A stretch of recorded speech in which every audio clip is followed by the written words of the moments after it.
Pues es martes, Ecuador de este mes de octubre, y es el turno de contar historias, de contar leyendas desde Cuéntame Toledo. Hola Alicia, ¿qué tal? Hola, ¿qué tal? Buenos días. ¿Cómo estás? Pues muy bien, encarando ya este otoño que por fin empieza. Y que nos ha pillado un poco, venimos de casi un verano completo y ahora de repente ahí estamos. Sí, pero ya era hora, ¿no? Yo creo que sí. Teníamos ganas de frío todos. Y de lo que seguramente muchas personas tienen o tenemos ganas es que llegue el próximo 1 de noviembre para poder disfrutar de otro día más de puente, festivo, de descanso, de fiesta, de lo que cada uno quiera. Y un poquito vamos a entrar en esa previa, me parece. Sí, tenemos ganas de pasar miedo.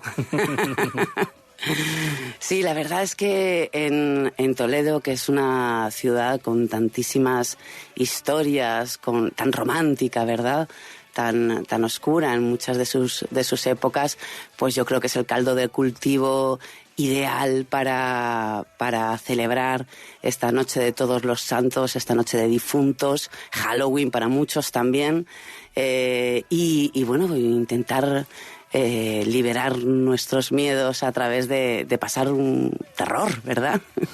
Y me parece que vamos a empezar a comenzar hablando un poquito en esta miniserie que vamos a hacer de esta previa de los santos, de los cementerios. De los cementerios. Fijaos, en Toledo nosotros decimos mucho que hay más muertos que vivos, y es que tanta historia detrás, ¿verdad?, es lo que tiene. Nosotros caminamos sobre tumbas, tanto en el casco histórico como fuera de él. Tenéis que tener en cuenta que todo el entorno, por ejemplo, todo lo que es el circo romano, no hace mucho se descubrió una nueva necrópolis en esa zona, pues son necrópolis de las diferentes culturas, de las diferentes civilizaciones que han vivido, que han poblado la ciudad de Toledo. Precisamente la zona del circo romano pues era un cementerio musulmán. Justo donde estamos tenemos el Hospital de Tavera, que también tenía su propio lugar de enterramientos. El Quixote Crea se levantó sobre un cementerio también cristiano. Luego tenemos toda la zona de los institutos del camino actual al cementerio, todo ese cerro de la Horca, que además tiene un nombre tan evocador, ¿verdad?, que era el cementerio judío de la ciudad. Hubo un suceso en el año 2008, iban a ampliar en el instituto, el aulario del instituto, y descubrieron pues unas 107 tumbas individuales, tumbas judías. Se encontraron una moneda, y gracias a eso se pudo, porque no había inscripciones, entonces se pudo averiguar que efectivamente era un instituto judío. Esto creó además un conflicto casi a nivel internacional, puesto que hay un acuerdo de pues mantener estos lugares sagrados de enterramiento judíos, y vinieron incluso unos rabinos, se paralizó la obra, se volvió a tapar todo, se mantuvo, no se construyó el aulario, y hoy en día todavía vienen de vez en cuando a depositar estas piedras en señal de duelo, en señal de respeto hacia los muertos, pues muchas comunidades, ¿no? Luego ya si nos trasladamos al casco histórico, qué decir, cada parroquia tenía su lugar de enterramiento, e incluso hay calles que todavía nos recuerdan a estos lugares, como el Callejón de los Muertos, justo al lado de la iglesia de San Andrés, o en el Callejón de San Lorenzo, detrás, yendo hacia el colegio de San Lucas y María, bajando por la bajada del Barco. También tenemos un antiguo Callejón de los Muertos. Siempre junto a una parroquia, su cementerio parroquial, que evidentemente fue construido encima pues por el siglo XVI, XVII, XVIII, sin ningún tipo de cata, y ahí siguen las señales del pasado. Evidentemente es inevitable en una ciudad como esta, en la que haces un poco de obra para arreglar algo de pues una zanja, y te aparece pues una calzada romana, como acaba de pasar en Amador de los Ríos, o te aparece pues un enterramiento, ¿no? Lo que decimos, caminamos sobre tumbas. Y dentro de esas historias, o de eso que vamos a buscar en las próximas semanas, me has prometido hablarme o contarme algo sobre la Dama de los Ojos sin Brillo. La Dama de los Ojos sin Brillo es una leyenda que, fíjate, es curioso que se repite en muchas ciudades, Aquí en Toledo la hacen coincidir este cuento con la salida de la corte de la ciudad, de la corte de Felipe II, con Felipe II, cuando se llevan la corte de Toledo.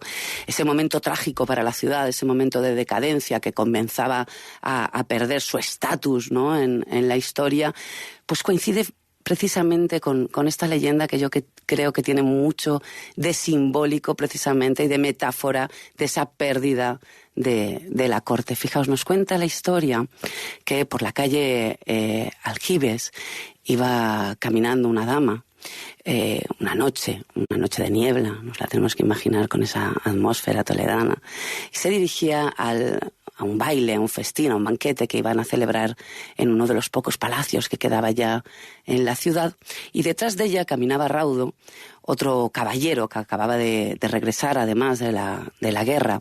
También se dirigía al banquete. Y cuando ve a la dama, esa silueta recortada por la niebla, cree ver en ella la dama con la que él se había prometido, pues antes de salir a la batalla. Así es que acelera el paso para llegar a su altura, y justo cuando gira el rostro ve que efectivamente es ella. Entablan una conversación, él se presta a acompañarla al baile, llegan cogidos de la mano. Ella apenas habla, musita algún susurro, alguna palabra, algún asentimiento, pero poquito más. Y se pasan toda la noche bailando, casi que como en la Cenicienta, ¿verdad? Se pasan toda la noche bailando, y a él le extraña, le sorprende esos ojos que han perdido la vida, que han perdido el brillo.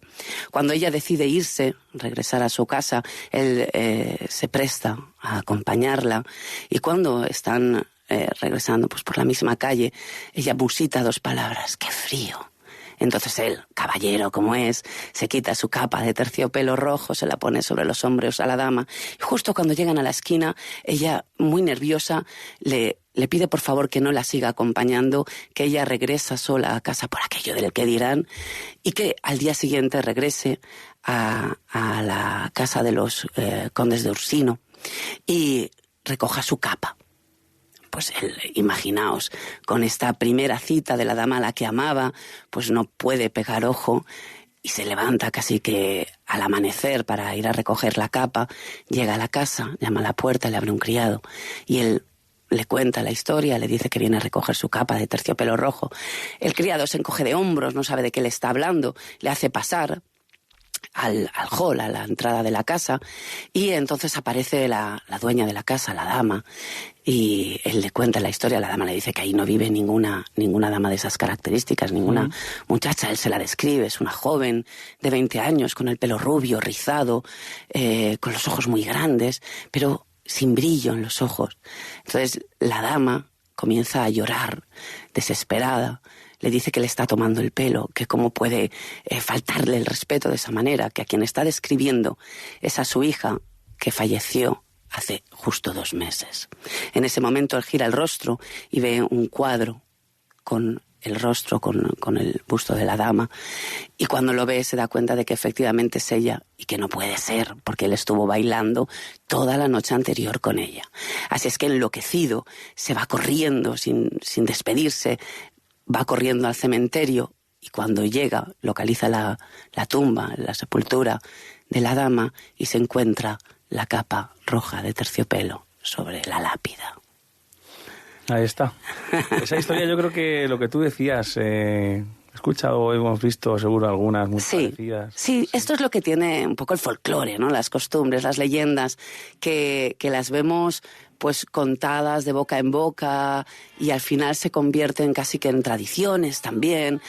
Y bueno, es lo que tiene la Noche de Difuntos, que una de las tradiciones más españolas es pues sentarse, ahora ya no alrededor de la hoguera, pero sentarse a contarse cuentos de miedo. Y nosotros con las rutas precisamente lo que buscamos es recuperar esa tradición de los cuentos de miedo en torno a la hoguera, de narrar estas historias que muchas veces perdemos, y no de traer este Halloween americano, ¿verdad? Sino de recuperar nuestras tradiciones, nuestra cultura y conseguir que la gente, que los toledanos y los viajeros que vienen a conocernos pues ahonden un poco más en nuestra historia y en nuestras costumbres. Muy fácil hacerlo en Toledo con esta ciudad y con gente como vosotros. Alicia, gracias. Nos escuchamos la semana que viene. Gracias a vosotros.